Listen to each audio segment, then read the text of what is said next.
म्हणतात ना, की वडील आपल्या मुलांचं रक्षा करणारा सुरक्षा कवच असतो. पण ह्या मुलींचा वडीलच स्वतःच्याच तिन्ही मुलींची हत्या करून तो रक्षकच भक्षक बनला. तर ही घटना झारखंडमधली आहे. पल्लवी, रिद्धी सिद्धी ह्या मुलींची नावं. मोठी मुलगी पल्लवी 12 वर्षाची आणि रिद्धी सिद्धी 7 वर्षाच्या. ह्या दोन्ही जुळ्या बहिणी होत्या. ह्यांनी कधीच विचार पण केलं नसेल, की ज्या वडिलाचा हात पकडून त्या चालायला शिकल्या, तोच वडील आपल्या मुलीवाचं आयुष्य संपवेल. हा माणूस आपल्या तिन्ही मुलीचे गळे कापून त्यांची हत्या केला.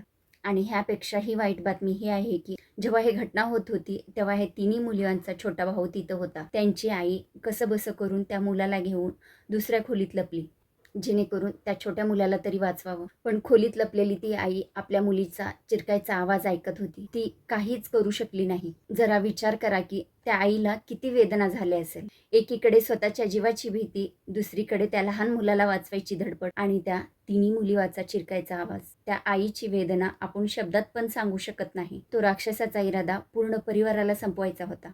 पण कसं तरी करून ती आई स्वतःचा आणि त्या लहान मुलाचा जीव वाचवली. पण काही जण बोलतात, की त्या माणसाची मानसिक स्थिती ठीक नाही आणि काही जण बोलतात, की त्या माणसाचा दुसऱ्या बाईसोबत अफेअर होतं. म्हणून त्या राक्षसाला आपलंच परिवार संपवायचं होतं. खरंच घोर कलियुग आहे. कोणाच्या मनात काय चाललंय काहीच सांगू शकत नाही. तर कमेंटमध्ये सांगा, की ह्या राक्षसाला काय शिक्षा झाली पाहिजे.